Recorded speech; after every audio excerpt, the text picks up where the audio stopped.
写计划书，往往你遇到的最大困难，第一，没有头绪；第二，有头绪整理不出来；第三呢，写出来无法说服人，都会让你非常的痛苦吧？这一支影片就刚刚好可以帮助你，一份好的企划书背后要有的5个核心关键秘技，请开启下面的小铃铛，打开全部的订阅。主管叫你写计划书，你完全没有想法，还是说其实你有一堆点子，但是你收敛不出来，把它写成一份好的计划书？又或者是你写完了计划书，花了好几个礼拜熬夜，开心的拿给同事、拿给主管看，结果同事、主管都看不懂了。你有这些困扰吗？如果有的话，这一支影片就刚刚好可以帮助你。Hello， 欢迎回到马克凡的生活 CEO， 我是 Mark Van。写一份好的企划书，写得好会让你上天堂。写不好会让你反复的重复做工。大家其实在生活当中过去都有做过计划书的这些经验，不论你在学生时期的报告、社团、职场，甚至你跟朋友之间要计划去做些什么事情，或者是创业，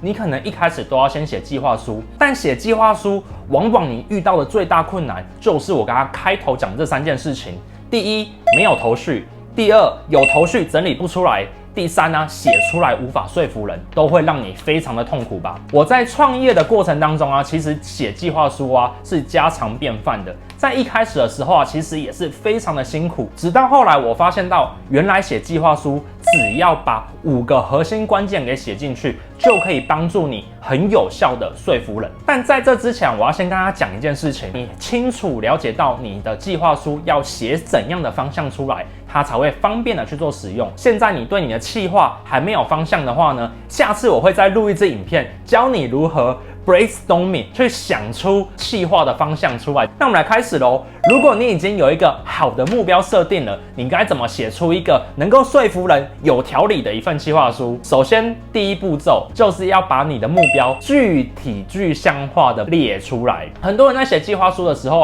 他的目标都写得高尚大，想说写得越华丽越好，但实际上面一份好的计划书要让人家能够一看了前面的标题就能够想象。所以你在写计划书的时候，在定位你的目标的时候要尽可能用口语的、可想象的、有画面感的事情去把它写出来。当你这个计划书的这个一句话把它写好的时候，其实你已经成功了一半咯。所以在创业的过程当中有些人会讲说，哇，要做所谓的一句话讲出你的商业模式出来，就是在讲你的目标是什么。那第二个小秘密是什么呢？就是你这个目标里面一定要有一个具体的数字，让人家知道这件事情怎么把它量化。这个数字是能够帮助别人，让你知道，哇，原来达到这个数字就有很棒很棒好的效果。第3件事情就是你要讲出如何达到这个数字的做法。很多计划书在写的过程当中通常就只写这里，而没有写好前面的目标，写好要达到的数字，就只写了它的做法出来。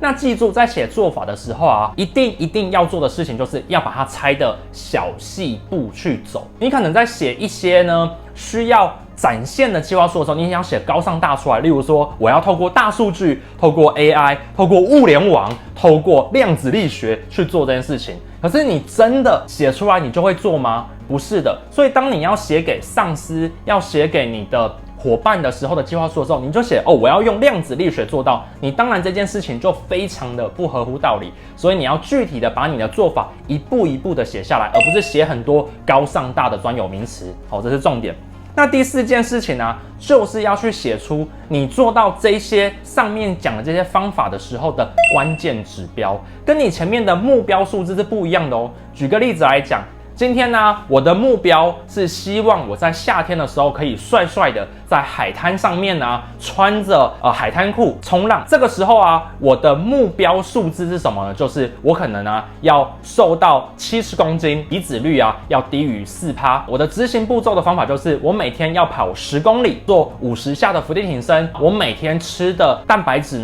要比淀粉多1倍。你有没有发现到你的做法已经有做法里面的数字了？那这些数字都达成，就可以达到你的目标这件事情。这个其实就是你的检核指标。所以记住，你每一个做法背后都要有它的检核指标，每一个都做到，才会达到你大目标的检核指标。最后一步就是很简单的，就是要具体的去写出你一步一步的执行模式。什么叫一步一步的执行模式呢？那很简单，那就是说，好，我要跑10公里的跑步，我具体上面是我要跑1公里，然后呢停下来走5分钟，然后再跑第二个1公里，然后再走5分钟。具体的执行方法才是一份计划书里面很重要一个环节。不然你讲说我要跑10公里，10公里啊，用说的很好做到，但是啊，你真的下去跑，真的很难做到。所以你要再把你的做法拆解成可执行的小步骤出来，这就是一份计划书。那计划书这样一路写完了之后啊，你要去想说，最后面你的做法能不能回到你上面的目标？你看哦，我就会这样去说：当我每天固定跑10公里，而我每次跑1公里就休息5分钟，跑1公里就休息5分钟。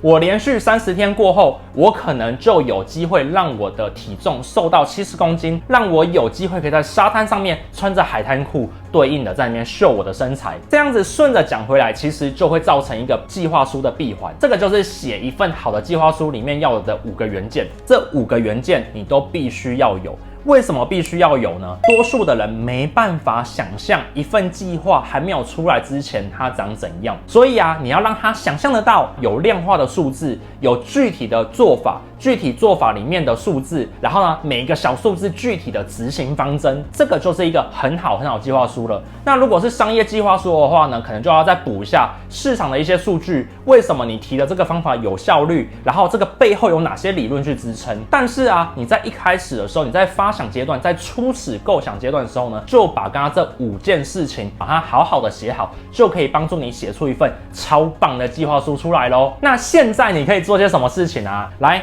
拿出一张 A4 来问自己的这个计划书这几个问题。第一个问题，把你的计划用最可以想象的一句话把它写出来，重点是想象哦，要具象化把它写出来。第二啊，要达到这个可想象的目标啊，它的数字是什么？它可能一定会有一个数字把它给写出来。第三呢，就是如果你要做到这件事情的话，你背后要的做法里面的人事实地物、关键做法、关键资源是什么，把它列下来。第4件事情呢，就是你要做到怎样的一个数字才算做到这一个资源，做到这一个做法。第5个地方就是你具体后面每一步怎么做，把它一一的把它列下来。所以啊，你今天如果要写一份计划书，就用我刚刚给你的这个 A4 模板，照着问题去回答，就可以帮助你写下一个好的计划书出来咯，跟你分享。那我觉得写计划书啊，一开始大家的确都会很慌乱，不知道该怎么下笔，但不要紧张，我也是这样子一路走来的，就用这5个问题来引导你，来帮助你写出一份好的计划书。那希望今天的影片对你有所帮助。我是马克凡，我想跟你分享这一切东西呢，其实我都写在这个我的自己的书里面，关键思维当中，你可以来看看书，希望对你会有帮助。那今天呢，影片呢就介绍到这边。我的影片呢会在礼拜1跟礼拜4的晚上的9点呢进行一些更新，我们下次见，拜拜。